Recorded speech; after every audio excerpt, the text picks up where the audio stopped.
Hey guys, thank you so much for tuning in to the channel. So today we're going to talk about a mistake that I think a lot of home keepers are making that makes life just feel more difficult than it has to be. Basically, that is not decluttering. Whenever I make these videos, I make it very clear that I'm not talking to the masses. I'm talking to a very specific type of person. And if you are that girl, you're going to know. Okay. Because hopefully you'll resonate with what I'm saying. And I feel like the person that I'm talking to, she is not decluttering, not because she doesn't want to, but because she just doesn't realize that there is a connection. There is a connection between having clutter and your home feeling messy and chaotic all the time. In her mind, she thinks that these are two separate issues, decluttering and a messy home. And she knows that they're related, but she doesn't realize that getting rid of the clutter will make life feel 10 times easier for her when it comes to homekeeping. So in this video, I hope to just kind of break this down a little more, because I know that when my girl sees this, she is willing to let go of the clutter.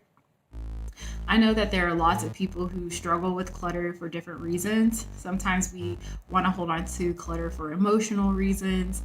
Sometimes there's a scarcity feeling going on. You feel like I have to hold on to stuff because what if I might need it one day, even though you haven't used it in like 3 years.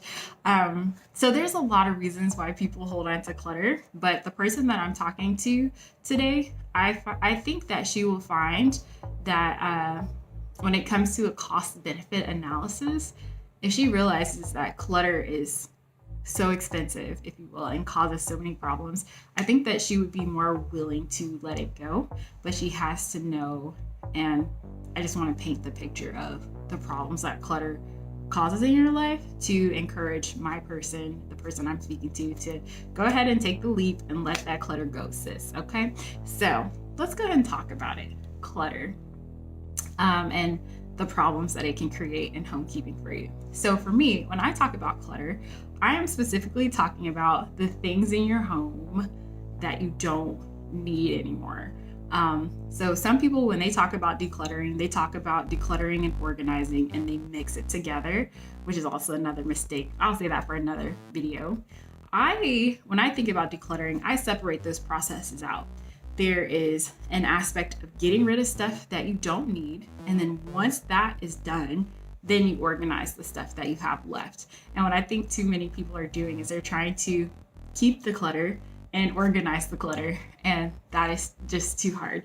And so when I'm talking about clutter, I'm talking about things that are not for this season of your life. And so yeah, just think about, like, in your home, especially areas that feel like the most hectic and the most chaotic. How much stuff in that closet, girl, have you used within the last 12 months? How much stuff in that closet have you outgrown? Have your kids outgrown? How many toys do you have in the toy basket? Them toys that you find every day.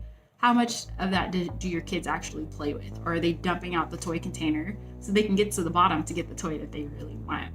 You know? So just start thinking about how many gadgets have you bought that didn't work out the way that you thought it was going to, but you're holding on to it for some reason.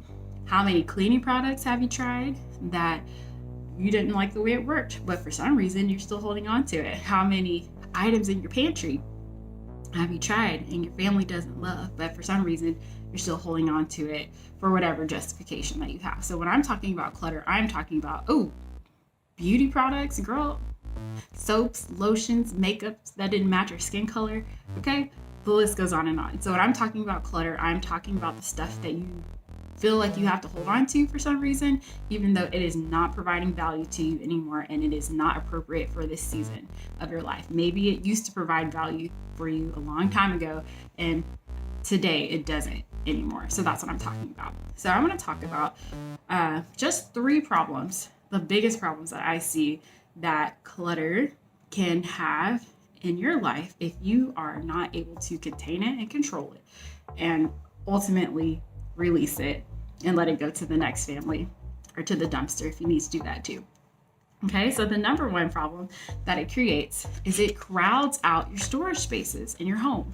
Okay, you guys, we are only given so much storage in our home. We're only given so many closets. We're only given so many pantries, so many drawers. And basically, there will come a time where those storage solutions will reach capacity.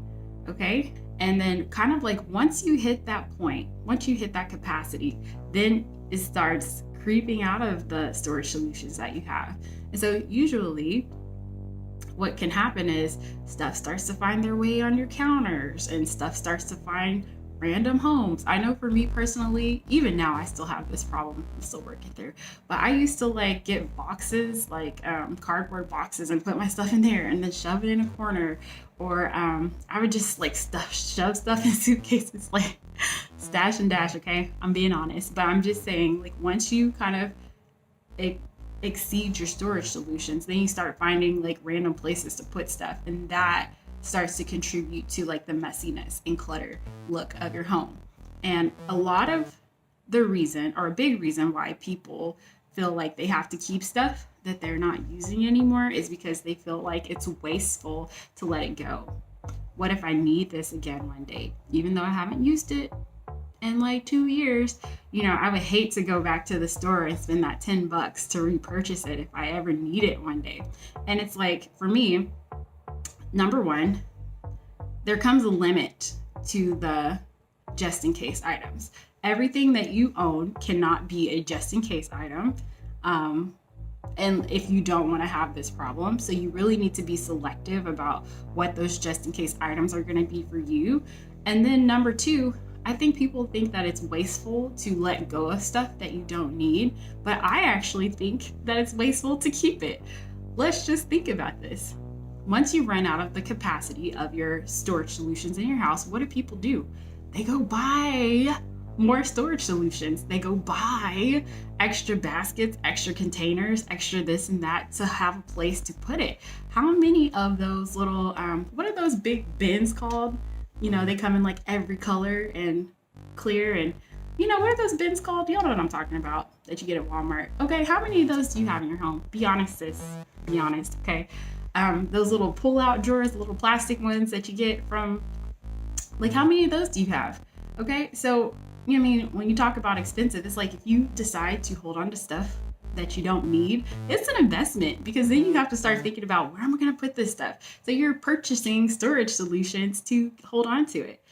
Don't you know that there are people who run out of space in their home and then they go and buy, what are those called? Like those little storage sheds at the U-Haul place, where people go in. Like, have you guys ever seen that show, Storage Wars?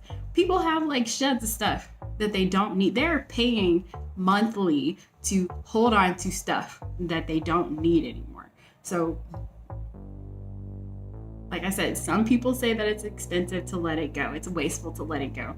I tend to think that it's wasteful to hold on to it, especially if you are investing in storage solutions to hold on to it, okay?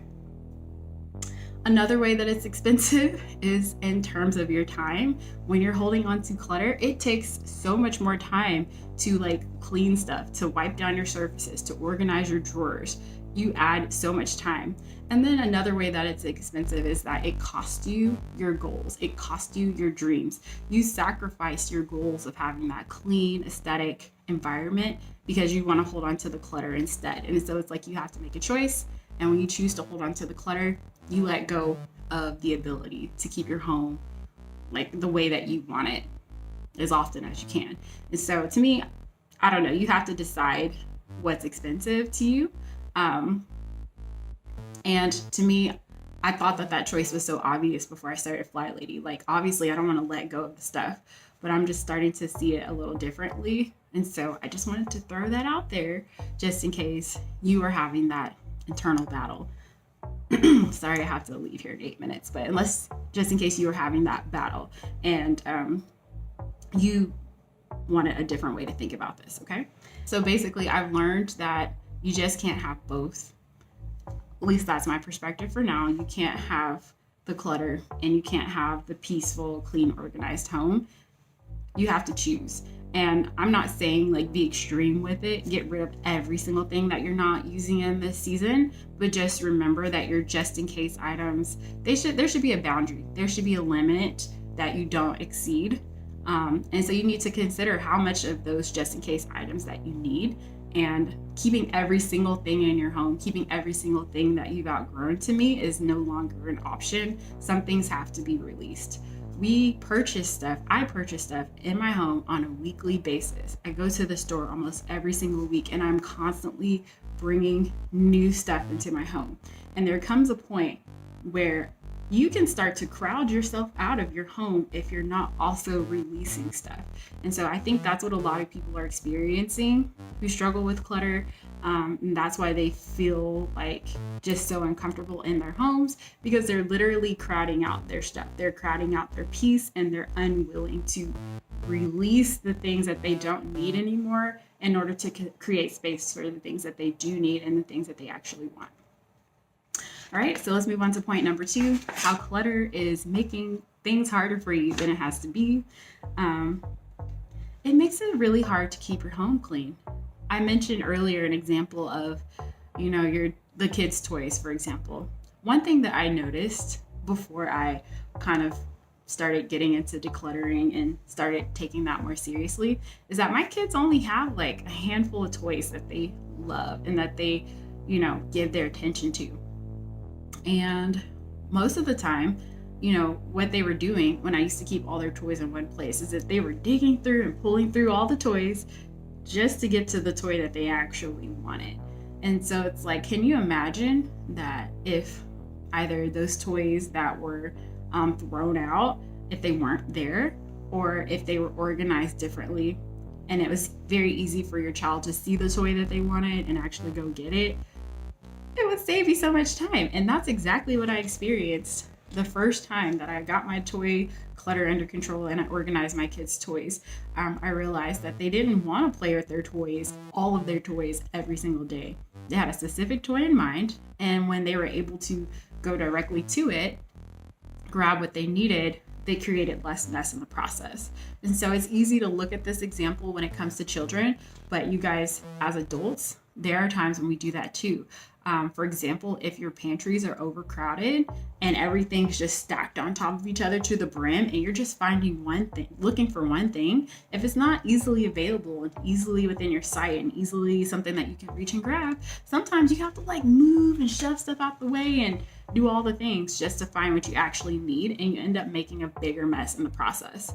Even think about in the bathroom, your toiletries, things like that. Sometimes all you want are the freaking fingernail clippers. And how much stuff do you have to pull out of the way just to get to the one thing that you actually wanted? So by decluttering, you reduce that problem of people moving stuff around, disorganizing your disorganization, and you create the ability for people to go in, pick exactly what they want without creating a bigger mess in the process. In addition, when you do create your organization systems, if everything's not stacked on top of each other, it makes it so much easier to maintain those organization systems longer. And in addition, it makes it easy to organize them to begin with. It is so difficult to organize when you're also trying to find a place for the clutter. But if you let go of those things that are no longer serving you, that you no longer need, and you see what you actually have and what you actually need, it just makes it so much easier to organize that stuff and to keep it together. Another problem that you can eliminate if you get rid of your clutter is the whole problem of people storing stuff on top of the counters. I think that for me, if I store stuff on top of the counters, it has to be a strategic decision. But what ends up happening is people just kind of store random stuff on the counters because they don't want to lose it, or maybe it took them 5 minutes to find some toothpaste, and so they don't want to do that next time, so they leave it on the counter because they think that it's more convenient, or they think that it's going to be easier to find next time. But instead, if the drawers were organized and it was easy to find their stuff, people are less likely to just leave stuff on the counters randomly because it's easy to find what they actually came for. So that's just food for thought. Letting go of stuff that you don't need can totally make it easier when it comes to maintaining your spaces and keeping your home clean more often, because you just eliminate the whole process of people just rummaging through stuff to find what they actually need. Okay. Oh, I also forgot to say that when stuff is just kind of like everywhere, it makes it very hard for people to know where to put stuff. So it's very hard for people to even help you keep your organization systems together. The last thing that I want you to consider in terms of how clutter is causing a problem for you is that I feel like, well, before I go to this point, I just want to say one thing that I've really found to be true in my homekeeping is that the stuff that held me back from feeling more peaceful in my home and to feeling like everything was together and more organized, I'm finding that those are not only applicable in the home. The things that I was struggling with turned out to be things that I was struggling in life. For example, perfectionism. Um, that's the main one, perfectionism. But another area that you might be struggling with is discernment, being able to take people's advice and being able to decide if it is applicable to you and where you want to go in life. And I feel like clutter is one of those areas where you can practice the art of discernment. I feel like a lot of the times people hold on to clutter because of advice that someone else gave them. For me, a lot of the advice that I received is that, oh, you can't get rid of stuff. Like, oh my gosh, like I was raised better than that. You don't want to be wasteful. And sometimes people give us advice that matches their values and the way that they see the world. But it's kind of like if you receive that and you don't use your own discernment to decide, is this getting me where I want to go? Then there's a good chance that just in life in general, that could be a stumbling block for you. How many things do you have in your life that you want to do, but you're like scared to do it because somebody else doesn't agree with it? You know, like if you do any type of reading when it comes to self-development, achieving your goals, growth, that's just one thing that you have to get over.